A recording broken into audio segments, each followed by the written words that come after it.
সমৰ্থন আদায় স্বাধীনতা দিৱসত প্ৰধানমন্ত্ৰীগৰাকীয়ে নক্সালবাদতকৈ কৰিছিল বিশেষ মন্তব্য দেশত নক্সালবাদৰ অন্ত পোৱা বুলি মন্তব্য কৰি ডিমাগী নক্সালৰ প্ৰসংগ উল্লেখ কৰিছিল প্ৰধানমন্ত্ৰীগৰাকীয়ে দেশত সশস্ত্ৰ কৰিবলৈ চেষ্টা অব্যাহত ৰাখিছে বুলি অভিযোগ উত্থাপন কৰিছিল প্ৰধানমন্ত্ৰীয়ে আওপকীয়াকৈ ইয়াৰ চৰকাৰৰ বিৰুদ্ধে কৰা সকলক লক্ষ্য কৰি লৈছিল প্ৰধানমন্ত্ৰী যাৰ ফলত প্ৰধানমন্ত্ৰীৰ সেই মন্তব্যৰ আঁতৰি ছচিয়েল মিডিয়াত আৰম্ভ হ'ল আন এক নতুন দল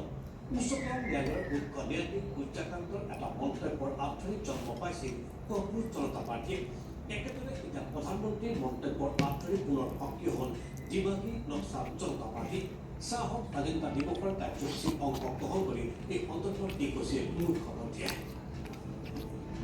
देश की सत्ता में माओवादी सोच के लोग जंगलों में हमें हथियारी नक्सलों का खात्मा बुलाने में उस संकट से देश को मुक्त कराने में सफलता मिली है लेकिन हथियारी नक्सल तो थे लेकिन दिमागी नक्सल ये दिमागी नक्सल मौके की तलाश में है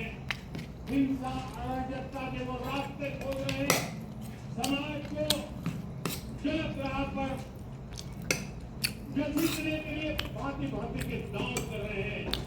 इन दिमागी नक्सलियों को पहचानना होगा इन दिमागी नक्सलियों को आइसोलेट करना होगा और राष्ट्र স্বাধীনতা দিৱসৰ পবিত্ৰ ক্ষণত